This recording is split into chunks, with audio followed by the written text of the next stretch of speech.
اور میرا بھائی بہت چھوٹا تھا اس وقت. میرے بھائی کے سامنے انہوں نے میرے والد کو مارا ISM ہاسپٹل, اور پھر اس کے بعد اسے اٹھا کر لے کر گئے. اور پھر ایک دن ایسا آیا کہ ہمیں یہ بتایا گیا کہ کوئی ڈیتھ باڈی موصول ہوئی ہے گڈانی کی, اور وہ میرے والد کی. تو وہ دن سب سے تکلیف دہ دن تھا. ہم سجدے میں تھے اور سجدے میں یہی دعا کر رہے تھے کہ کاش یہ بات جھوٹ ثابت ہو اور ایسا نہ ہوا ہو.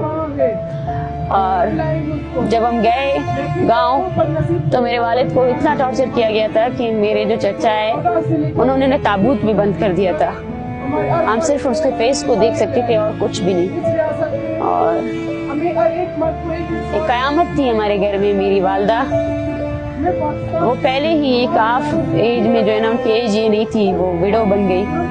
میرا بھائی وہ سن ہو گیا کیونکہ اس نے ہمیشہ وہ اس گلٹ سے کبھی بھی نہیں اترا کہ اس کے سامنے میرے والد کو اٹھا کر لے کر گئے تھے.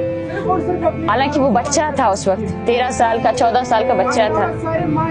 اور جب میرے والد کو وہ لوگ مار رہے تھے ان کے ہاتھ سے گھڑی گر گئی تھی, تو وہ گھڑی بھی اٹھانے میرا بھائی گیا. وہ آج بھی ہمارے پاس ہے. اس کے اوپر جو اسکریچ ہیں وہ ہمیں یاد دلاتے ہیں کہ جب کچھ شخص 5 منٹ میں میرے والد کو اتنا مار کر بے ہوش کر کے لے جا سکتے ہیں تو دوران حراست ان کے ساتھ کیا نہیں ہوا ہوگا, وہ کس حالت میں ہوں گے. اس کے بعد ہمارے کچھ لوگ جب رہا ہوئے تو ان میں سے 2-3 نے ہمیں یہی بتایا کہ ان کو بہت ٹارچر کیا گیا تھا, اور دوران حراست وہ تقریباً 7 مہینے تک ہاسپٹلائز بھی تھے.